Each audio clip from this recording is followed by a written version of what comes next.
Il y a certaines réalités dans notre vie de foi, dans notre vie spirituelle, qui perdent de plus en plus l'attention du chrétien.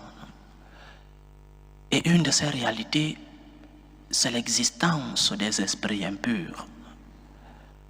De même que nous croyons que notre relation avec le Seigneur nous fait grâce des esprits purs, parce que Dieu présent en nous nous purifie par ses esprits, les esprits purs.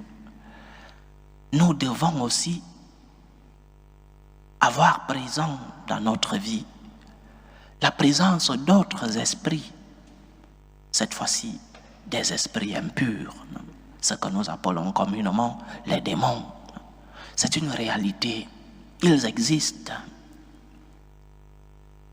Un des pièges que le diable nous tend, c'est de nous faire oublier certaines réalités dans notre vie de foi. Lorsque tu oublies que le démon existe, tu t'exposes à sa possession. Lorsque tu ne te rends pas compte que le démon existe, tu t'ouvres. Et cette ouverture au démon nous rend esclaves. Nous devenons des esclaves. Et lorsque le démon vit déjà en nous, il est difficile de le déraciner. Le premier enseignement de l'évangile que nous avons donc écouté aujourd'hui, le démon existe, faisons attention. Et ce démon parfois entre en nous parce que nous laissons les portes de nos maisons ouvertes. Parce que par notre vie, nos comportements, nous laissons nos maisons intérieures à la merci de ces esprits impurs. Donc, faisons attention, chers frères et sœurs. La réalité du mal existe. Ce n'est pas un conte de fées, ce n'est pas une légende. Les démons existent et nous devons faire attention. Nous devons faire attention à ce que nous voyons, ce que nous mangeons, avec qui nous marchons. Quelle est notre relation avec Dieu? Parce que un des grands pièges, je répète, du diable, c'est de te faire croire, parce que le diable fait du bon marketing, il te fait miroiter, il te montre le côté agréable, mais à la fin, tu deviens esclave. Esclave de tes vices, esclave de ton péché, parce que tu as laissé ta porte ouverte. Ferme donc ta porte. Et cette porte, tu la fermes parce que tu as une relation d'intimité, une relation de proximité, d'amour, une relation de grâce et de communion avec Dieu. Ferme ta porte pour que ces esprits impurs n'entrent pas dans ta maison.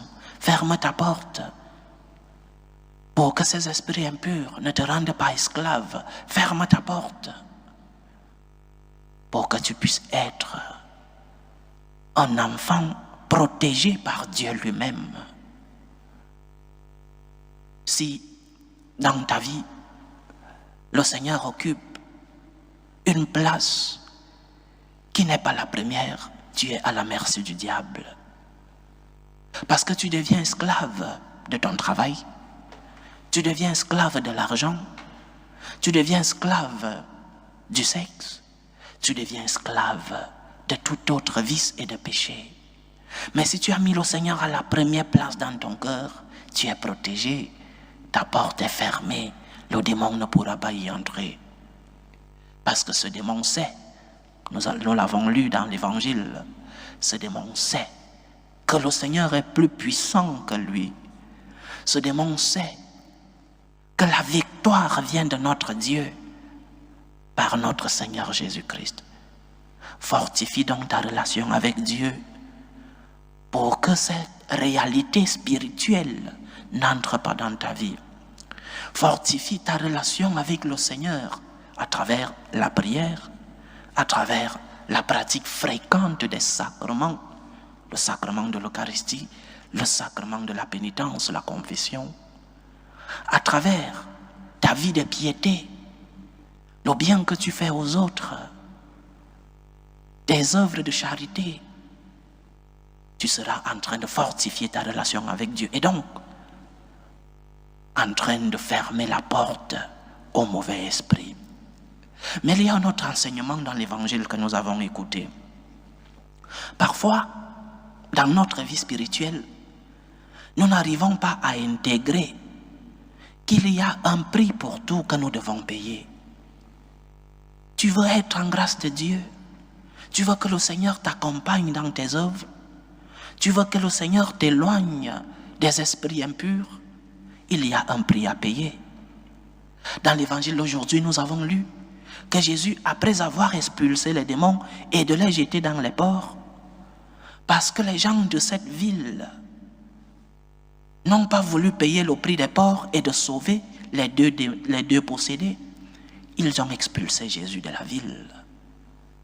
Ils ont préféré que Jésus s'en aille pour ne pas payer le prix. Quel est le prix que tu payes dans ta relation avec Dieu?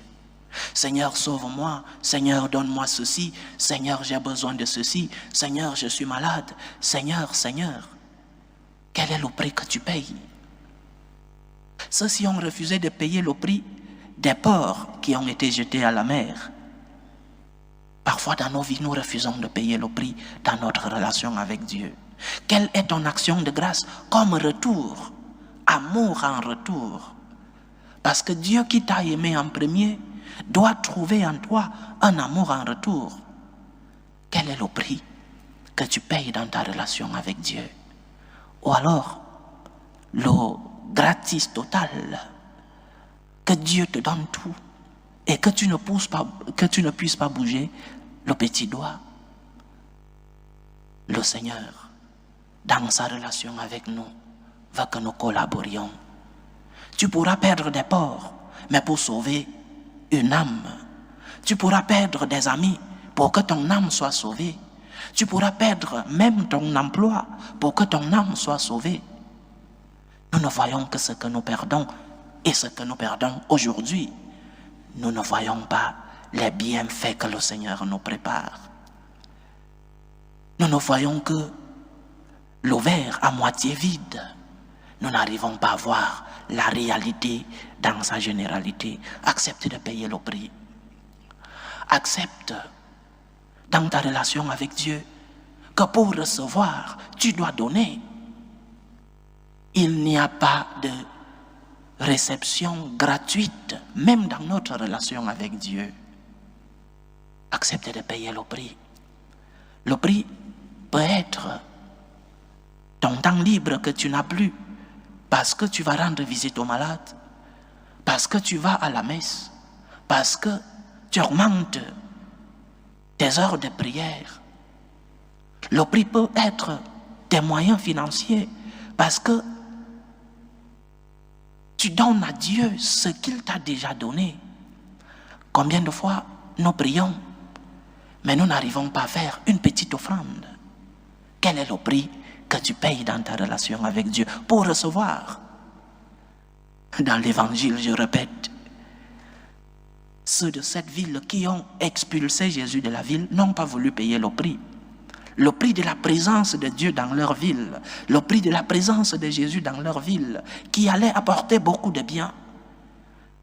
Ils ont préféré sauver le reste des pauvres qui étaient dans la ville que de sauver des âmes. Cela se passe parfois dans nos vies, chers frères et sœurs. Tu veux sauver des choses qui ne sont pas si importantes que ça, qui sont importantes. J'imagine que ce peuple était un peuple des personnes qui élevaient des porcs et que perdre des porcs était un prix, oui. Mais il y a des choses plus importantes dans nos vies. Que vaut un troupeau de porcs si 2 âmes sont sauvées? Que vaut ton travail? Je prends un exemple extrême pour que nous comprenions de quoi il s'agit. Que vaut ton travail si tu dois sauver ton âme?